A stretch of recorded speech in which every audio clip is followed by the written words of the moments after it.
nothing is official yet, and there's nothing that one can really report at this time. I think it is at the very least worth asking the question: is the SWAC tournament moving to Atlanta in 2025? Gentlemen, while I was there in Birmingham last few days, more than one person, it was kind of like, what do you think about the SWAC tournament going to Atlanta next year? And I'm like, what? And then, the conversation comes up again. I'm thinking, hey, you hear tournament moving to Atlanta? Yeah. It's moving to Atlanta next year.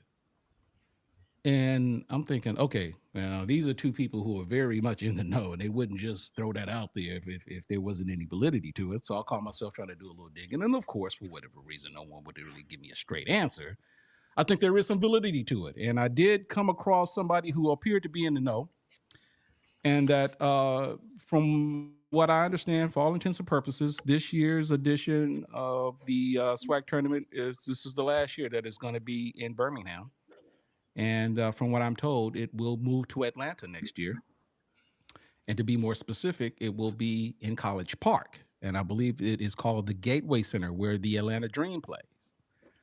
And I find that to be very intriguing. So we'll end the show with this conversation. Gentlemen, anyone feel free to chime in. What are your thoughts on the SWAC tournament moving to Georgia and playing the tournament there next year? I mean, why not? I mean, for years on the message board, people have been saying that the tournament needs to move to Atlanta, or it needs to move to a larger city than Birmingham, Alabama. The Celebration Bowl is there. I think the SAIC football conference championship game is going to move to Atlanta. Whoa! Wait! Whoa! What was that again? The SIAC championship game for football is going to okay. be in Atlanta. Yeah. Okay. Not breaking news, by the way. That's been already decided. Okay. But yeah, so something else. I just wanted clarification. Okay. Oh yeah. But like, it seems to be the black mecca for sports for black colleges, because large alumni bases are in Atlanta, and there's plenty of things to do. There's plenty of things to see. So I think it will kind of be a win-win for the SWAC if they would move the championships to Atlanta, simply because the fact that no one wants to go to Birmingham, Alabama to watch the basketball. It's hard to say. It's true. Like, if you look at all these big time events outside of college sports, they're all had in cities that are destinations, like the Super Bowl being in Las Vegas, All-Star games being in certain cities. Okay, but kick the code up. But really, I mean, you don't think that matters for the Super Bowl? No, like having these events in destination type cities. Okay, so I'm not going to say it doesn't matter, but I guess maybe, and maybe I'm old school. I guess there's a part of me that thinks that at some point, the destination is the destination. It's the event that really matters, right? Because when you put in consideration what we've seen in attendance, because I mean, look, it's not like it hasn't been in a big city. It's been in Dallas / Garland. Okay, it's been in Dallas. It was in Houston for a number of years. It's been in what I think it's been in Biloxi. I think it was in Bossier City one year. Now, granted, those are smaller cities. It's been in, it just left Birmingham. I'm trying to figure out where. Look, it's been a number of places. And I'm just of the belief that when you put in consideration with these smaller mid-major tournaments, and I'm not going to make this an HBCU thing, by the way, because I had a conversation with an individual earlier who was an HBCU administrator. And both of us came to the conclusion that for all that is said about these conference tournaments and the attendance, and they're not very good and so forth. Well, if you look at some of these other smaller Division I conferences, such as the NEC or whatever they play up there, like for instance, you confirmed this for me, Chris. Vermont is a part of what conference again? The America East. The America East. They hosted the tournament on campus, and I think that gym was with 3,000 or 4,000 people, and it was packed. Allegedly, okay, but it was packed, and it wasn't a huge venue. And I get it. I think sometimes people will look at the size of the venue, and you might see maybe 1,500, 2,000 people inside of a, 10, 12, 13, 14, 15,000 seat facility. Yeah, I get it. It's not a good look, but my understanding, I don't know how big the Gateway Center is, but I think it's much smaller. It's much more intimate. And I think that the atmosphere would probably be a little bit more ideal for, for a tournament like the SWAC. But so I guess Kendrick, to your point, I'm not dismissing that having it somewhere that's attractive, Vegas and bright lights, big city, and so forth. Yeah, and we've heard that argument. They need to have it in Dallas. They need to have it in Houston. They need to have it in New Orleans because it's a centralized location. But I mean, they've moved it from place to place, and I don't think we've really even seen where having it in a big city even really matters. So, well, to that point, it may go back to how people feel about SWAC basketball in general.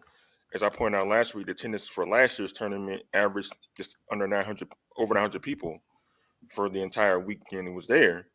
I don't know what the numbers are this year, but according to your reports, it was maybe decent attendance, I guess, at the it games. was well, I mean, look, it wasn't there weren't any large numbers. Obviously, the games, because of where it was located, Birmingham, Alabama, the games that featured Alabama State or Alabama A&M were the games in which there was there was a large contingent of alums, and supporters for those games, which isn't surprising.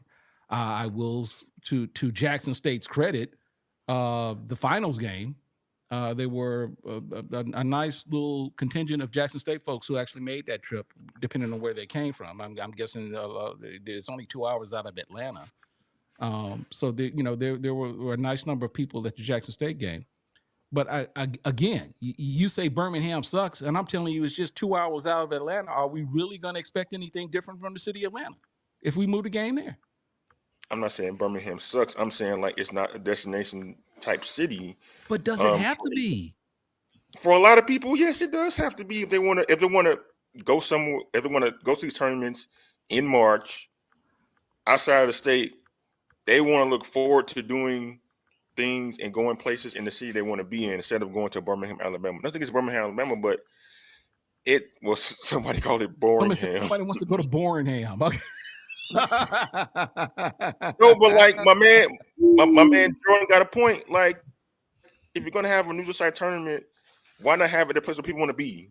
It's the reason why Super Bowl rotates to only certain cities because people want to be there. It's the reason why they celebrate tournament in certain cities because people want to be in those cities. People want to. I mean, they want to be in New Orleans when it's there. They want to be in Arizona where it's going to be now in Phoenix.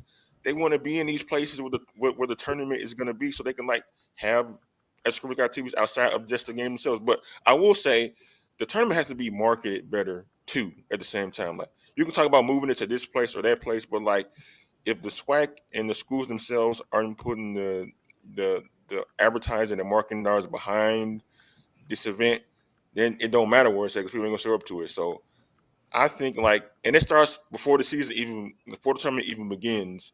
Like get people enthusiastic about SWAC basketball. Get people in these gyms on campuses throughout the season. Get them in the mood to want to see more SWAC basketball games, and that way, by the time you get to the tournament, more people show up too. So I think that's kind of the formula for people to get to go to the games no matter where they're being held at. I don't know if you can hold the SWAC conference accountable for how the individual member schools market their basketball programs, because and this is probably a discussion to be honest with you, that we probably should have brought up. And for those of you who may not be aware, we might as well just go ahead.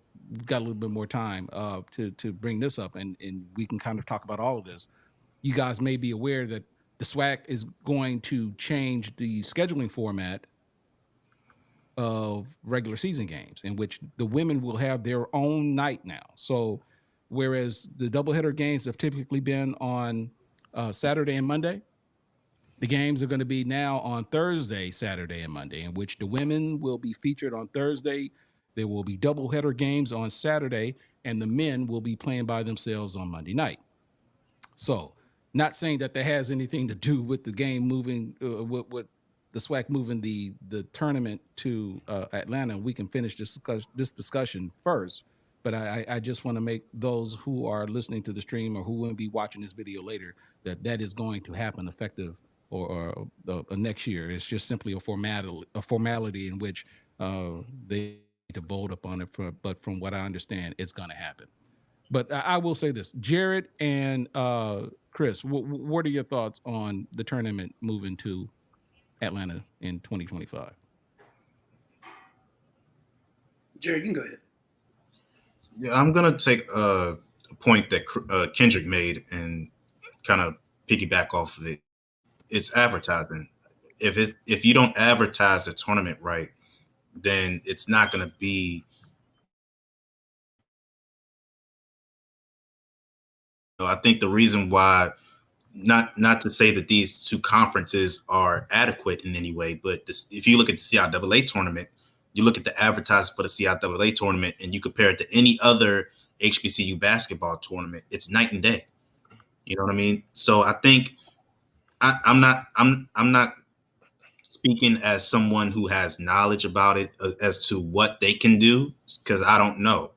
I'm not in privy to it. But what I can say is that there are things that could change as to how we market SWAC basketball, how we market MEAC basketball and SIAC basketball. Like, I think it's worth trying, putting it in Atlanta, because as you said before, Atlanta is a hotbed for HBCUs in general. We have Southern has an alumni chapter there. Grambling, I'm pretty sure, has one. I'm pretty sure Jackson State has one. I'm pretty sure all Florida A&M, I'm pretty sure, has one. So it's definitely something that is worth trying. But as far as it moving the needle and making a difference, I think the city and the conference being in collaboration with each other, because I think that's what makes the CIAA so successful, because they collaborate with the city of Baltimore. So I think collaborating with Atlanta, and they have been shown to be a city that is willing to do its best to market the events that are taking place. As you said, the Celebration Bowl is there, the MEAC SWAC Challenge is there. You have all of these football things that are happening there. I don't think basketball could be any different. I think it could be just as good as it is on the football side. It's just about putting in the effort and making it happen. Chris? Yeah, I think Does it really my have to personal be experience. I'm sorry. I was asking, does it really have to be a destination city in order for the conference tournament to be successful? I'm going to go from personal experience, because I covered the MEAC tournament as a student reporter in 2004 and 2005 when it was at the dearly departed Richmond Coliseum in Richmond, Virginia. Now, people will say, Richmond is not a destination city, but quite personally, I enjoyed Richmond. I wish I had moved there when I had the opportunity, but there was no less than 3,000 people in the Coliseum every night. And this was back when the MEAC, you had Hampton, you had Norfolk State, you had this was before North Carolina State, Winston-Salem State, and Savannah State came on board. Tell you how long ago this was. Yes, I'm going to get off my lawn.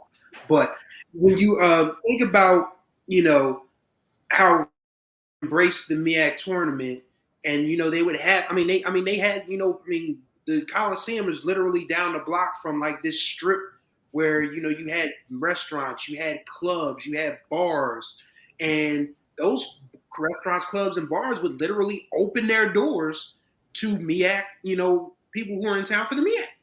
And that is, and what Jared and Kendrick are saying is absolutely correct. The cities and the conferences have to put their heads together and say, okay, how do we make this palatable for everyone? Because, you're not going to get the students anyway, because, the students, their idea of spring break is still, going to Miami or South Padre Island, wherever the heck they go. And, for the alumni, they still, maybe they can call off of work or whatever, but when we're still having games at 12, 2 o'clock, it's just hard for people to just, congregate, out of state and even in state, for these games. So, but you can't, the conference tournament schedules are what they are. No matter how bad Reggie Theus hates it, nobody's going to change. So, you just have to really be smart in how you market this, get together with whoever the Chamber of Commerce or the the public relations folks are in the city. Say, okay, we want this to work. We want this partnership to be great. We want to, make this something that people want to come, attend. And that's probably where it's going to lie, because you can't just, Kendrick to a point is right. A destination does matter, but if people are going there to see the basketball, for crying out loud, the Atlantic 10 women's tournament here in Wilmington, we had the Atlantic 10 tournament here in Wilmington, Delaware for the women's side, and it sold out every single day. Now, nobody knows a dog about Wilmington, Delaware, other than it's about 30 minutes south of Philadelphia, but them folks from the A10 came down. There you go. It really just, it's a matter of marketing it, making sure that people know what time the games are, and now that the NIL is, you can pull the athletes in, come see, this great player who's averaging 30 a game. Come see this young lady who has, who gets 20 and 10 with a beat face in a 613 or a bust down, or whatever the ladies call their hair. They know what I'm talking about. Yeah, you just pull the athletes into it. Have them market as well. Now they can get something off the NIL. Pull all your resources and exhaust them, and make the tournament the best that you can be. That's how it goes. But I think, Chris, the thing that when we talk about marketing the tournament, I think it's bigger than just on the basketball court. Going back to the CIAA, a lot of what makes the CIAA tournament so great, when I talk about, them collaborating with the city, there's not just events for college students. There's events for high school students. They invite students from local Baltimore schools, not just high school. I'm just saying they did that exact same thing in Birmingham, but go ahead. No, and like there's an entire week of events, and I think that it allows people to it allows you to expose people who may not be familiar with our conferences, because that's what's really important. It's not just getting our alumni fan bases to travel. It's not getting our current students to want to travel to where these conference tournaments are. It's getting that the local fan base who, may not be privy to the culture of HBCUs and have access to these events. I think that's what would make, and maybe that's what the SWAC tournament was doing in Birmingham. And I think they could possibly do that bigger and better in Atlanta. I'm not saying that, a destination, it has to be a destination, but I feel like if you are going to pick a destination, Atlanta is a great destination to do it, because they are already a city that has, I believe, not city, but the entire state of Georgia has, I believe, like 8 or something like that HBCUs in it, and Atlanta itself has 3 or 4. So I think that if you are going to pick a destination, Atlanta is the perfect one. I hear you, and I guess I'm just one who thinks that, and using the perfect example at it about how the A10 was able to sell out its conference tournament. Now, granted, okay, so let me with respect to the A10, and feel free to correct me if I'm wrong, guys. I think basketball obviously is much more appreciated on the East Coast than I think in the South. I think that's a safe assumption. So by default, because it's played in the winter and it's played indoors, people are going to, by default, will appreciate it a little more. So I get all that. But at the same time, though, the event is what it is. I mean, this is an opportunity for the schools to migrate to one particular location. It's an opportunity for alumni and supporters of those schools to migrate to one location. And ultimately, it's all about the school. And I get it. I guess there's a part of me that just thinks that for those individuals who are in it for the destination, that's all they're in for it for. They're using the tournament as a reason to go to the city to do whatever it is that they want to do. And I guess if that is a thing, then okay, that's okay. But how much of an impact, or how many more people are going to actually go to the event simply because it's there, or simply because they like it of where it's located? I guess my point is, because I've gone to a lot of events to where a lot of people just go to the city because they just know a ton of people are going to be there, or a ton of people like them are going to be there, but they just go just to hang out and they don't necessarily go to the event. Are we not to believe that this wouldn't be any different? Well, you may not be too far off on that because that's what happened in Charlotte in like the latter days of the CIAA tournament in Charlotte. Like it got to the point where like the day parties and all the events kind of superseded the tournament itself. Yeah. So Did that in Baltimore too. oh, really, with day parties and so forth, right? Yeah, day parties and night parties. People staying out at night. How was the attendance during the CIAA? Pretty nice. It was pretty good from the opening round. From the opening round, it was pretty good. I think, of course, you had situations like Bluefield State. They don't have as much funding as the other schools, so their band and cheerleaders weren't able to go.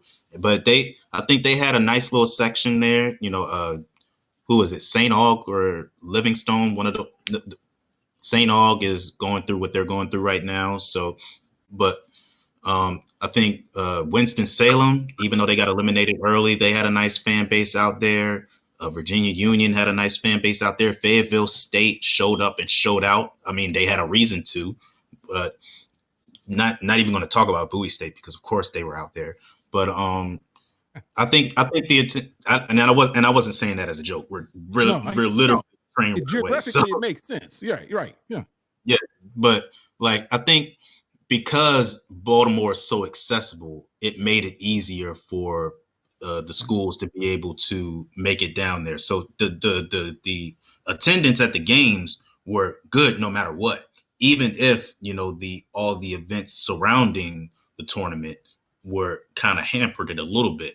But it still was enough to where the atmosphere was amazing and the attendance was great.